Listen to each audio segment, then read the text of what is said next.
यह question 12th class के NCERT book से है, एक्सरसाइज 7.1 का 11 नंबर, जो कि यह फर्स्ट चैप्टर इंटीग्रेशन का है।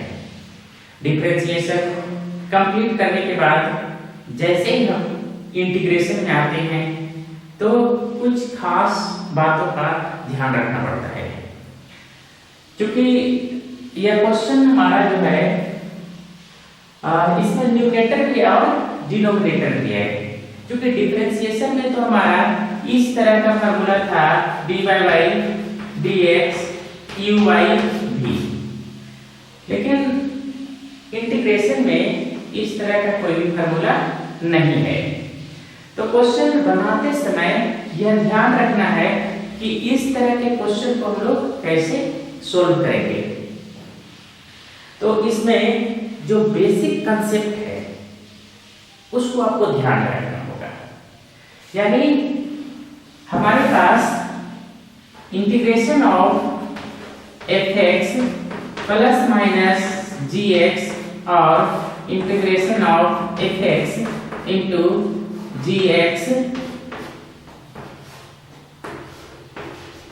dx ये फार्मूला है, लेकिन हमारा जो क्वेश्चन है वो क्या है, fx by gx के फॉर्म में है, जिसका फार्मूला इंटीग्रेशन में डायरेक्टली नहीं है। तो अब हम लोग इस क्वेश्चन को कैसे बनाएंगे, या इस तरह के क्वेश्चन को हम लोग कैसे बनाएंगे। तो इस तरह के क्वेश्चन जब भी आपके सामने आए तो ध्यान रखिएगा कि इस क्वेश्चन में डिनोमिनेटर नहीं हो, यानी एक्स स्क्वायर को हम लोग किसी भी तरह से अगर हम रिमूव करके फंक्शन को fx प्लस माइनस gx पे कन्वर्ट कर दें तो यह क्वेश्चन आसानी से बन सकता है। अब करते हैं इस क्वेश्चन की। अब देखिए ये हमारा क्या है, डिवाइड में है, और हम लोग जानते हैं कि इसको इस तरह से लिख सकते हैं, x³ divided by x² plus 5x² divided by x² minus 4 by x²। अगर हम ऐसा लिखते हैं तो क्वेश्चन में कोई भी फर्क नहीं पड़ेगा, ठीक है। अब देखिए यहाँ पर कंसेप्ट है, अगर बेस सेम हो तो पावर क्या होता है, माइनस हो जाता है। यानी यहाँ भी x है और यहाँ भी x है, तो हम लोग इसको लिख सकते हैं x का पावर n माइनस m। तो उसी तरह से हम यहाँ पे उस कंसेप्ट को यूज करेंगे, और यहाँ पर देखिए x का बेस सेम है और ये भी x है, ठीक है। तो यहाँ पर 3 माइनस 2 और प्लस 5x इसका पावर 2 और इसका पावर भी क्या है 2, तो माइनस 2 और माइनस 4। अब यहाँ पर ध्यान दीजिएगा, अगर कोई भी value x divided by x का पावर n हो तो हम लोग लिख सकते हैं x का पावर n माइनस 1, यानी नीचे से ऊपर जाता है तो उसका साइन क्या होता है, चेंज हो जाता है। तो यहाँ पर से स्क्वायर था तो ऊपर जाके क्या हो जाएगा -2, और इस तरह से ये पूरे क्वेश्चन को हम लोग इस तरह से लिख सकते हैं। अब देखिए यहाँ पर क्या करना होगा, 3 - 2 हमारा क्या बचेगा, x 1 है, लिखने की आवश्यकता नहीं है, प्लस 5x का पावर 0 और माइनस 4x का पावर -2 dx। अब यहाँ पर देखिए x का पावर 0, और किसी भी नंबर के अगर पावर 0 हो तो उसका वैल्यू क्या होता है, 1 होता है। तो एक लाइन और हम इसको इस तरह से लिख सकते हैं, x प्लस 5 0 है इंटू 1 पाई होगा माइनस 4x का पावर -2 dx। अब इंटीग्रेशन हम प्रत्येक टर्म के साथ ऐड करेंगे, इसको हम लोग लिख सकते हैं इंटीग्रेशन ऑफ x dx, उसके बाद हमारा प्लस 5 कांस्टेंट है इसलिए इसको सिर्फ लिख सकते हैं dx, और माइनस 4 को आगे ले लेते हैं और इसको लिख सकते हैं x to the power -2 dx।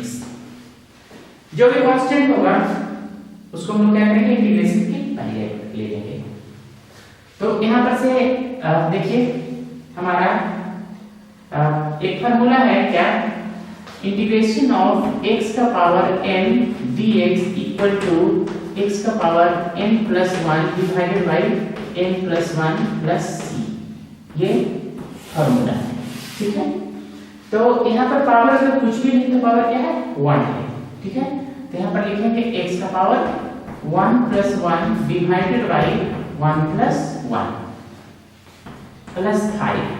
अब यहाँ पर देखेंगे अगर हमारा कोई भी x नहीं हो, सिर्फ dx हो इंटीग्रेशन, तो उसकी जगह हम क्या लिख सकते हैं, x लिख सकते हैं। तो यहाँ पर इसका पूरा इंटीग्रेशन हमारा क्या हो जाएगा, x और -4।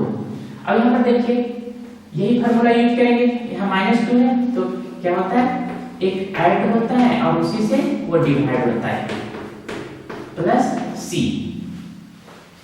यहाँ तक तो कोई प्रॉब्लम्स नहीं है। चलिए इसको हम लोग लिख सकते हैं x² डिवाइडेड बाई 2 और इसको क्या लिख सकते हैं, 5x -4।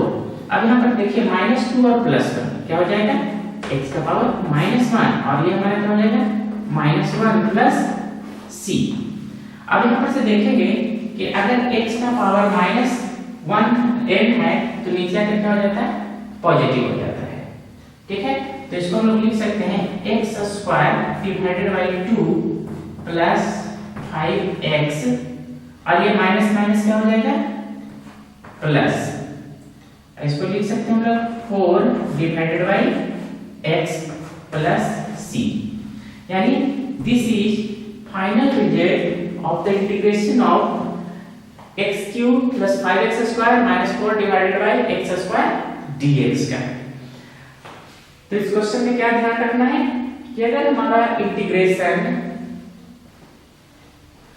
u by v के फॉर्म में हो तो सबसे पहले उसको कन्वर्ट करेंगे fx प्लस gx, या कह सकते हैं कि अगर क्वेश्चन हमारा fx डिवाइडेड बाई gx के फॉर्म में हो तो सबसे पहले उस क्वेश्चन को कन्वर्ट करने का कोशिश करेंगे fx प्लस gx पे, और उसके बाद इस तरह से क्वेश्चन को सोल्व कर सकते हैं। तो उम्मीद है ये क्वेश्चन आपको समझ में आ गया होगा। तो मिलते हैं इसी तरह के नेक्स्ट क्वेश्चन में। Thank you.